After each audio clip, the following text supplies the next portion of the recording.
प्रेमाची गोष्ट या मालिकेच्या आजच्या भागामध्ये सावनीने या सगळ्यामध्ये आता मात्र खूप मोठी कुरघोडी करत चावी तर इकडे लकीच्या पॉकेटमध्ये टाकून दिलेली आहे।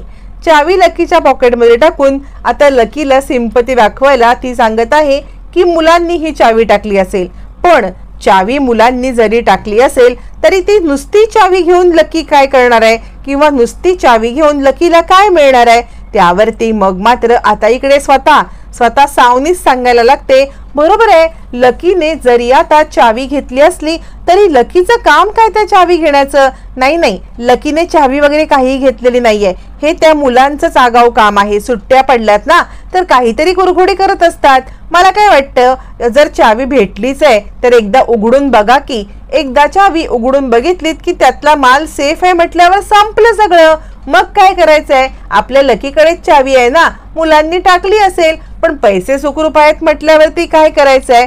पण याच सावनीने ऑलरेडी त्यातले पैसे काढून घेतलेले असतात। 15 लाख रुपये ऑलरेडी काढून घेतलेले असतात। 10 लाख रुपये तिला तिच्या मैत्रिणीला किटीला द्यायचे असतात आणि 5 लाख रुपये तिला स्वतःला ज्वेलरी आणि तिला काय ब्रँडेड मेकअपचं सामान या सगळ्यासाठी ठेवलेले असतात। सावनीला खूप एक्सपेन्स करायची सवय लागलेली असते, त्यामुळे 15 लाख म्हणजे काय नथिंग। कमवायची काडीची अक्कल नाही पण उडवायची अक्कल मात्र तिला देवाने पुरेपूर दिलेली असते। या सगळ्यामध्ये तिच्या मैत्रिणीला कॉल करून तिने आता तुला 10 लाख रुपये देण्यासाठी इकडे येशील का भेटायला असं म्हटल्यावरती मैत्रीण म्हणते मी ऑन दी वे आहे, मी येऊ का पैसे घ्यायला? यावरती सावनी म्हणते हो, तू माझ्या बिल्डिंगच्या खाली ये, मी तुला 10 लाख रुपये देते। सावनीने 15 लाख चोरलेले असतात आणि त्यातले पैसे चोरून नेऊन तिने 10 लाख त्या बाईला देऊन पण टाकलेले असतात। 5 लाख सावनीकडे असतात आणि ते 5 लाख रुपये आता सावनीच्या कपाटामध्ये असतात। हे सगळं चालू असताना इकडे आता सावनीने सांगितलेलं असतं की तुम्ही लॉकर खोलून बघा, लॉकरमध्ये पैसे जर का असतील तर काय प्रॉब्लेम आहे, पैसे सेफ आहेत तर आपल्याला कोणत्याही गोष्टीचा प्रॉब्लेमच असायला नको, असं म्हणत तिने दुसरी आता बाजी मारलेली असते आणि त्यामुळे सागर लॉकर खोलायला येतो। सागर ज्या वेळेला लॉकर खोलण्यासाठी येतो त्यावेळेला 15 लाख गायब झालेले बघून आता मात्र सगळे लकीकडेच पाहायला लागतात आणि त्यावरती मग सागर म्हणतो, आता मला सांगा, जर चावी लकीचे सापडली तर 15 लाख रुपये गायब आहेत, मग पैसे गेले तरी कुठे? इंद्रा म्हणते, सागऱ्या अरे इतका तो नाही, मला हे वाटते तू इतका त्याच्यावरती आरोप करू नकोस ना। यावर सागर चिडतो आणि लकी तुला जर का पैसे हवे होते तर तू माझ्याकडून पैसे घ्यायला हवे होतेस ना, ते पैसे घ्यायचेच माझ्याकडून, तू का नाही घेतलेस आणि या सगळ्यामध्ये तू पैसे का चोरलेस? काय एवढी 15 लाखाची तुला गरज पडली? असं आता सागर बोलायला लागतो। सागर हे सगळं बोलायला लागल्यावरती मग मात्र आता इकडे मुक्ता म्हणते, थांबा सागर, अहो असं काय करताय? 15 लाख रुपयाच्या चोरीचा आपल्याच भावावरती तुम्ही आरोप लावताय, हे मला पटत नाहीये, हे सगळं पूर्णपणे चुकीचं आहे। यावरती सागर म्हणतात, तुम्हाला दरवेळेला त्याचाच पुळका, तो जे काही करतोय ते तुम्हाला दिसतच नाहीये, ते तुम्हाला कळतच नाहीये, ते तुम्हाला जाणूनच घ्यायचं नाहीये। यावरती आता इकडे मुक्ता सांगते, तुम्ही मला थोडासा वेळ द्या, लकी निर्दोष आहे हे मी सिद्ध करून दाखवेन। असं म्हटल्यावरती सागर म्हणतो, ज्या वेळेला आम्ही त्याला दोषी म्हणतो तेव्हा तुम्ही निर्दोष म्हणता, आम्ही त्याला निर्दोष म्हणतो तेव्हा तुम्ही दोषी म्हणता। यावरती मुक्ता सांगते, नाही, या वेळेला मला लकीच्या डोक्यामध्ये खरेपणा दिसतोय आणि कुठेतरी लकीला ही गोष्ट भावते, म्हणजे मुक्ता वहिनी आपल्या बाजूने ठामपणे उभी आहे, आपल्याला सपोर्ट करते आहे, ही गोष्ट लकीला दिसते आणि लकी आता मुक्ताकडे भावुक नजरेने पाहायला लागतो आणि तो विचार करतो किती मुक्ता वहिनी चांगली आहे, म्हणजे या सगळ्यामध्ये मी मुक्ता वहिनीला इतकं घालून पडून बोललो, इतकं तिच्याबद्दल काही बोललो, पण मुक्ता वहिनी आपला चांगुलपणा सोडायला तयार नाहीये।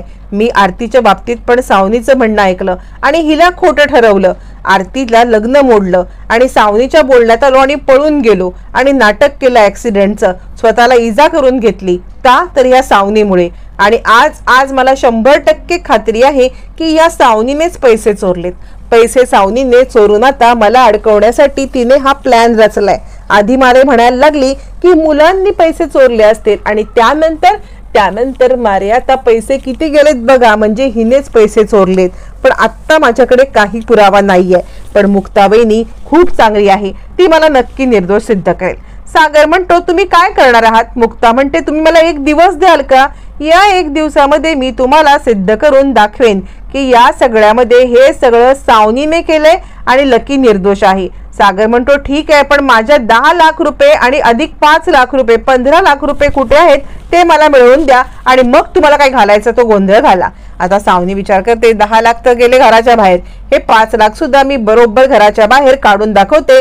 पण इथेच मुक्ता एक डाव खेळते. मुक्ता सांगते तुमचे 15 लाख रुपये कुठेच गेलेले नाहीयेत, 15 लाख रुपये घरातच आहेत आणि घरातून आता कुणी इकडून बाहेर जाणार नाही आणि जाणाऱ्या प्रत्येकाची मी झडती घेईन. आता सावनी हादरते, अरे बापरे 5 लाख रुपये बाहेर कसे काढू? हिने जर का झडती घेतली तर नाही, आता हे 5 लाख रुपये मला लकीच्याच खोलीत जाऊन लपवायला पाहिजेत. या सगळ्यामध्ये जर मला निर्दोष सिद्ध व्हायचं असेल, ती 10 लाखाची चोरी मला पचवायची असेल तर किमान हे 5 लाख रुपये मला पाणी सोडावं लागेल आणि हे 5 लाख रुपये लकीच्या खोलीत नेऊन लपवते. लकीच्या खोलीत पैसे नेऊन लपवल्यावरती मग मला कोण काय प्रश्न विचारणार आहे? मला कोण काय विचारणार आहे की मी काय केलंय आणि काय नाही म्हणून? आता इकडे तिने डाव खेळलेला असतो आणि डाव ती खेळत नसते, डाव मुक्ता खेळत असते. ही गोष्ट या मूर्ख सावनीला कळतच नसते. तिला वाटतं चला मी तर डाव खेळत आहे, मी तर काय आता लकीला असं अडकवेन असं म्हणत ती पटकन आपल्या रूम मध्ये येते. रूम मधून लपवलेले 5 लाख रुपये घेते, ते 5 लाख रुपये पदराच्या आड लपवते. ते 5 लाख रुपये पदराच्या आड लपवून आता ती तिकडून सावनी आता लकीच्या खोलीत यायला निघते. गुपचूप लकीच्या खोलीत येऊन ते पैसे लकीच्या खोलीत लपवण्यासाठी सावनी इकडे तिकडे पाहायला लागते. आता बरोबर ते 5 लाख रुपये ठेवताना मुक्ता पाचूक पकडते. मुक्ता सांगते या सगळ्यांनी इकडे या, बघा काय चाललंय असं म्हणत पैसे ठेवणाऱ्या सावनीला मुक्ताने रंगे हात पकडलेलं असतं. मुक्ता सागरला बोलवते, सागर या, मी जे काही म्हणत होते त्याचं हे प्रूफ. सावनीने पैसे चोरलेत आणि पैसे ती लकीच्या खोलीत ठेवते. म्हणूनच मी म्हटलं ना की येणाऱ्या जाणाऱ्या प्रत्येकाची आता इकडे तपासणी होईल आणि त्यामुळे ती घाबरून तिने लकीवरती हा सगळा आरोप आणलाय. हिने चावी लकीच्या जॅकेटमध्ये टाकलेली आहे कारण हिलाच ती पहिल्यांदा दिसली. मग जर हिलाच माहिती होतं की ही चावी लकीकडे आहे म्हणून हिने हा डाव साधलाय. सागर तुम्ही साधे बोळे आहात आणि त्याचा फायदा ही सावनी उचलते आहे. या सगळ्यामध्ये तुम्हाला आता स्ट्रॉंग व्हायला पाहिजे आणि आता सावनीच्या विरोधात ऍक्शन घ्यायला पाहिजे. इंद्रा म्हणते बघितलं सागऱ्या, मुक्ता ज्या वेळेला जे काही बोलत असते ते सगळं खरं असतं. आता या सावनीचा न्याय निवाडा तूच. यावरती सागर चिडतो आणि इंद्रा सावनीचा हात धरून फरफटत आणते. बोल सावने, पैसे बाकीचे 10 लाख रुपये कुठे आहेत? सावनी म्हणते मला काय माहिती, मला नाही काय माहिती आहेत. हे पैसे मला माझ्याकडे कसे आले माहित नाही. मी रूम मध्ये गेले तर हे पैसे होते, मला वाटलं कोणीतरी अडकवायला टाकते म्हणून मी लकीकडे आले. इंद्रा म्हणते तू ग इतकी साधी भोळी का? तू इतकी साधी भोळी नाहीयेस, लवकरात लवकर बोल पैसे कुठे आहेत असं म्हणत सावनीचा हात तिरगळत इंद्रा सांगते बोल कुठे आहेत पैसे? आणि तितक्यात नेमका सावनीच्या मैत्रिणीचा कॉल येतो. सावनी गडबडते. आता मुक्ता तो मोबाईल घेते आणि मोबाईल घेऊन तो मोबाईल स्पीकरवरती टाक. मैत्रीण सावनीला बोलायला लागते, काय ग सावनी, अगं तू 10 लाख रुपये दिलेस मला खरे, पण खरं सांगू का तर तुला किटी पार्टीला येताना अजून काही पैसे घेऊन यायला लागतील. हे आपल्या किटीचं हे आहे, तुला पार्टी द्यायला लागेल ना. हे 10 लाख रुपये माझ्याकडे आहेत सेफ तुझे. मुक्ता म्हणते तुम्ही डायरेक्ट वरती या, हे 10 लाख रुपये सावनीने चोरलेले आहेत आणि हे चोरलेले पैसे जर का तुम्ही या सगळ्यामध्ये जर का तुमच्या हाताकडे सापडले तर तुम्हाला पोलिसांच्या ताब्यात देईन. मैत्रीण घाबरते आणि आता सगळं सावनीचं भांड फुटतं. सागर म्हणतो इतकी कुरघोडी करणारी तू बाई आहेस. मुक्ता म्हणते तेच सांगण्याचा मी प्रयत्न करते आणि मी तुम्हाला 100% ही पण गोष्ट सांगते की आरतीच्या मॅटर मध्ये सुद्धा लकीला फितवण्याचं काम या सावनीनेच केलंय. सावनी म्हणते मुक्ता मग तुझा एक आरोप सिद्ध झाला म्हणून तू माझ्यावरती घाणेरडे आरोप करतच राहशील का? मी आता तुझा आरोप सहन करणार नाही. एक गोष्ट लक्षात ठेव मुक्ता, या सगळ्यामध्ये तुला आता मी धडा शिकवणार असं म्हणत ती मुक्ताच्या अंगावर धावून जाते. यावरती लकी येतो.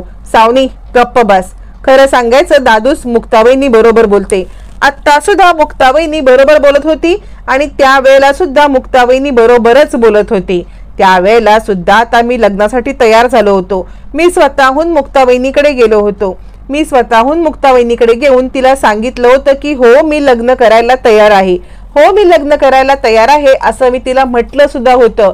आणि त्यावेळेला मला मुक्ताबाईंनीने सांगितलं की मी आरती सोबत बोलते आणि मग स्वतःहून मुक्ताबाईंनी आरतीकडे बोलायला गेली आणि त्यानंतर लग्न तयार झालं. म्हणजे हे लग्नाच्या गोष्टी झाल्या. मी लग्नाला तयार सुद्धा होतो, पण त्याच वेळेला हिने मला सांगितलं की तुला डायपर बदलायला लागतील, तुला हे बदलायला लागतील, तुला ते करायला लागेल.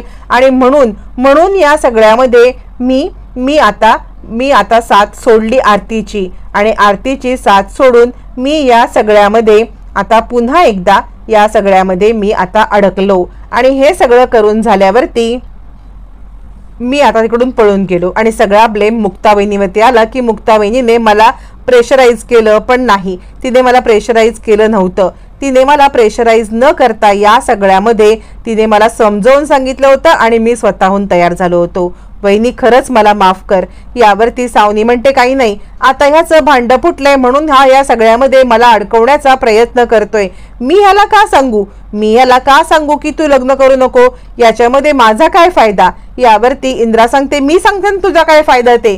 तुझा फायदा हा आहे की तुला मुक्ताला या सगळ्यामध्ये सगळ्यांच्या मध्ये खाली पडायचं होतं. मुक्ताला सगळ्यांच्या नजरेत खाली पाडून स्वतःचं स्थान तुला मोठं करायचं होतं आणि त्या कारणासाठी तू हे सगळं केलंस. तुझे डावपेच काय मी आज नाही ओळखत सावनी, तुला या आधीपासून मी ओळखते. 7 वर्ष माझ्या हाताखाली होतीस ना. सावनी म्हणते आता तुम्ही सगळे घरचे एकत्र येऊन मला हे करणार का.